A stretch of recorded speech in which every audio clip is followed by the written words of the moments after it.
Привет, мои дорогие девочки. У нас сейчас будет расклад, тоже такой вот быстрый, но меткий. Мы сейчас с вами посмотрим такую тему, кто завидует себе.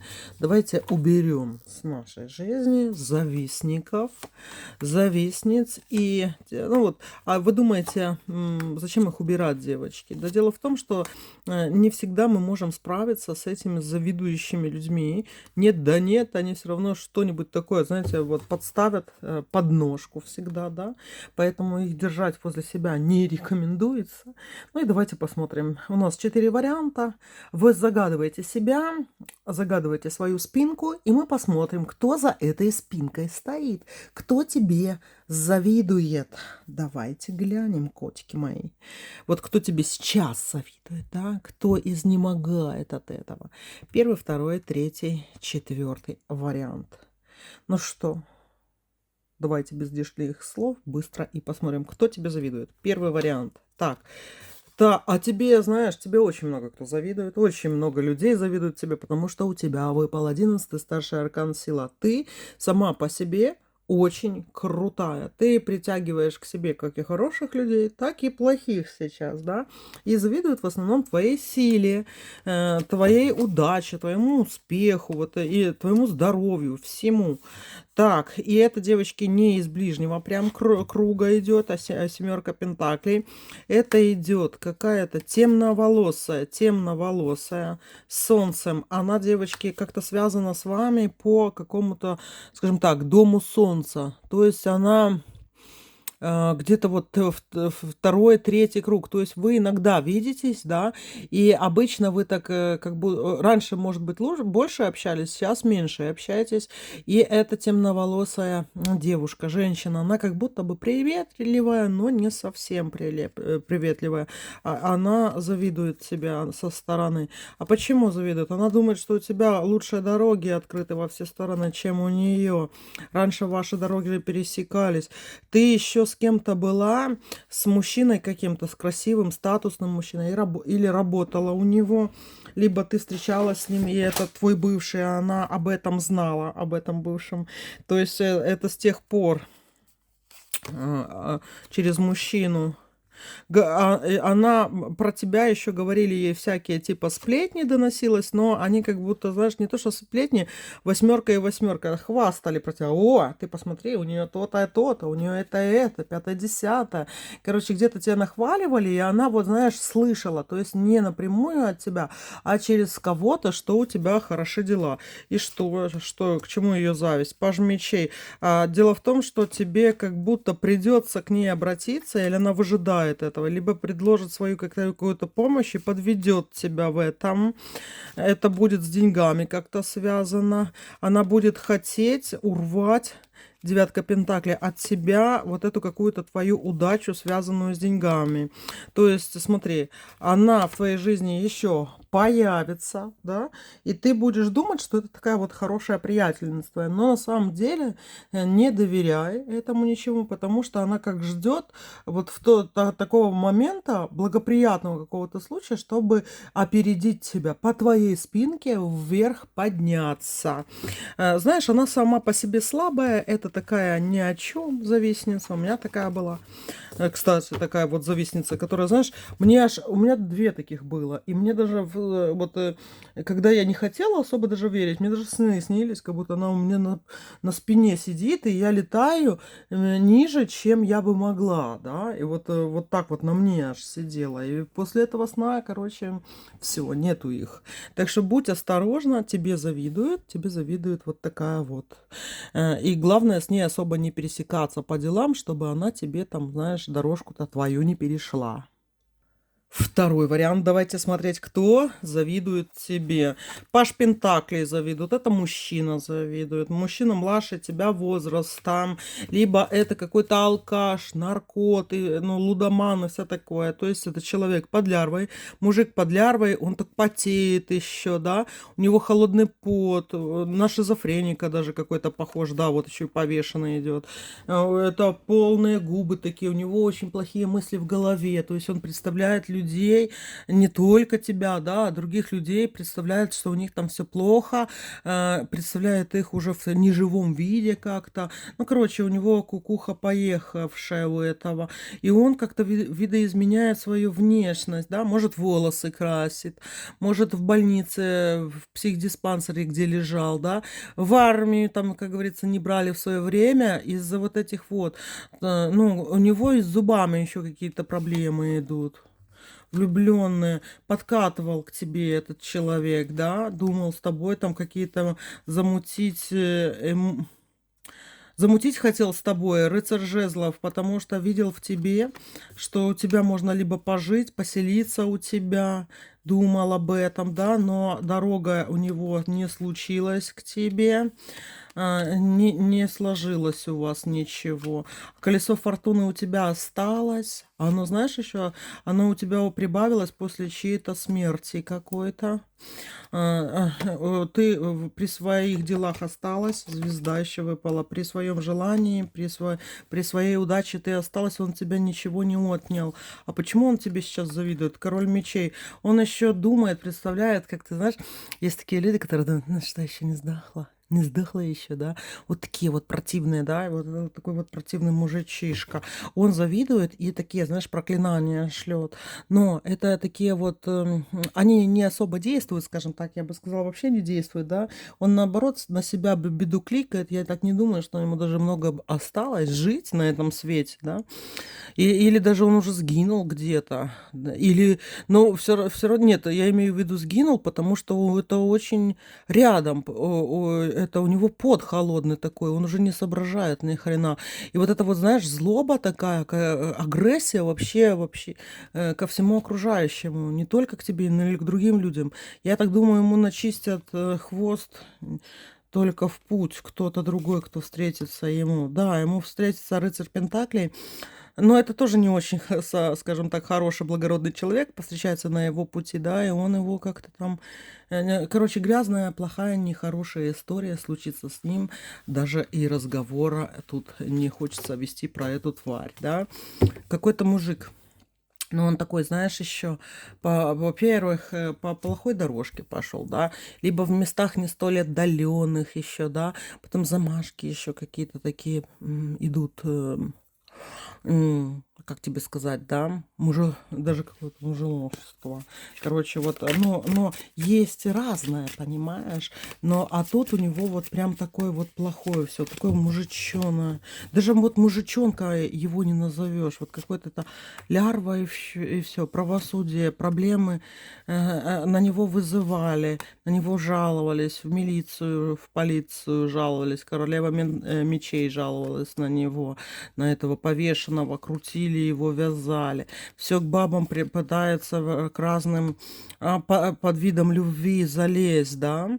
Это такой вот мужичонка, который пытается все к женщинам, где его, ну, к девушке даже его не интересует, его интересует вот материальное, куда прибиться и все остальное. Такое вот бомжующее что-то. Даже не хочется его мужичонкой даже назвать. Вот что такое вот. И которая, знаешь, пытается к женщинам всяким другим, да, по любовному пути залезть. Типа, я такой влюбленный весь, и от этого я тоскую. На самом деле, гадкий такой, очень агрессивный. Да, и он пытается быть альфонсом. Вот реально вот. Но альфонсы тоже разные бывают, да. Но вот это вот такая вот грязь тут полная такая выпала. А что сделать, чтобы его не стало вообще в твоей жизни? Дьявол его заберет. Его уже дьявол забирает, мои дорогие. Вот, ой, тут такое, знаешь, очень много грязи, что аж неприятно было даже вот говорить вот это. Но хорошо, что он не с тобой, тебя, как говорится, боженька уберег от этого всего, и им занимается дьявол. Службы, черные службы им занимаются. Ну что, давайте посмотрим третий вариант. Кто завидует тебе сейчас? Умеренность, 14 старший аркан. Тебе завидуют старые люди, намного старше тебя, на лет 15, 20, 30, да? Такие тетки какие-то завидуют тебе, детки такие. Ты вызываешь зависть у людей старшего возраста. Я бы даже сказала пожилого, да? Даже божьего одуванчика ты можешь превратить в своего завистника по дьяволу, потому что ты ведьма, потому что ты, скорее всего, даже черная ведьма, да, в тебе ведьмовство есть, и это ведьмовство твоими глазками смотрит на тех, кто, как говорится, уже собороваться идет, да никак не дойдет, и они тебе очень сильно завидуют, пытаются на тебя магию делать, верят в эту магию, что у них это работает, да, все такое, старухи эти могут старики быть, да. Ты знаешь, можешь это чувствовать, определенные моменты, да, через сны, через какие-то, ну, короче, у тебя могут быть знаки такие, да, угрожающие какие-то, но ты просто на них обращай внимание и все. То есть на них, на тебя их магия не действует, потому что ты ведьма, ведьма. Но они становятся все хуже и хуже. Они просто вот уходят в эту агрессивную деменцию свою, заходят, понимаешь, с крутыми поворотами и виражами. Но вот ты как связана с ними, так как ты у них это вызываешь, понимаешь, конечно, ты это даже и чувствуешь. Не всегда это приятное чувство, да, но прикольное. Ну вот я, например, очень часто с этим сталкивалась особенно, да, и вот есть, кого я уже завожу, как говорится, знаешь, через чертовы ворота куда-то. Вот они аж не могут, они же злые. Какие злые, понимаешь? Агрессивные и все остальное. А почему? Я им ничего плохого не сделала. Просто вот их притянула моя манкость, скажем так, да. И вот они не могут с нее вылезти из-за этого всего. И пытаются что-то делать, вот гадости какие-то, но они сами себя закапывают. Вы знаешь, когда роют себе, вот оно такое идет. Семерка кубочков. Шестерочка пентаклей. Я тебе скажу, ты очень хитра именно в магическом смысле. Ты не всегда это можешь понимать, кстати. Не всегда можешь понимать. Но фишка в том, что ты даже иногда что-то делаешь, что-то произносишь, перед кем-то появляешься, перед кем-то исчезаешь, и это в тебе работает твое ведьмовство, да, и оно вот так вот путает вот этих всех недобитых. Понимаешь, еще этих коряг. Из-под коряги вылазят вот эти вот все, понимаешь? Просто из-за того, что ты живешь и дышишь, как говорится. Их это бесит. Но, а я тебе скажу, у них начинается вот эта точка отсчета именно из-за тебя, двойка пентаклей. То есть один раз тебе в глаза взглянув, у них эта агрессия появляется. Ну, это уже начинается у них одурачивание. По двойке пентаклей это все. Ты им как будто вот закладываешь этот, знаешь, вот эту порчу прям в глаза закладываешь им. И они это чувствуют, да, но это, это не твоя беда, это твой дар, я бы даже сказала. Королева жезлов, тебя потом высшие силы благодарят за это. Король пентаклей идет, тебя злые силы, черные силы благодарят за это денежкой как-то. У тебя деньги лучше повырастают, когда они больше забирают. Вот верховная жрица и повешенная, да? То есть ты становишься все выше и выше, когда кого-то, как говорится, прибирает на тот свет кое-что. Вот такой вот вариант, девочки. Поэтому, знаете, не бойтесь себя и не бойтесь этих завистников. Это просто вот круговорот дерьма в природе этих уродов происходит, да. Ну что ж поделать, вот такой вот у нас мир. И вот такое где-то наше ведьмовское естество, оно в этом должно проявляться. Ну а в чем еще, да?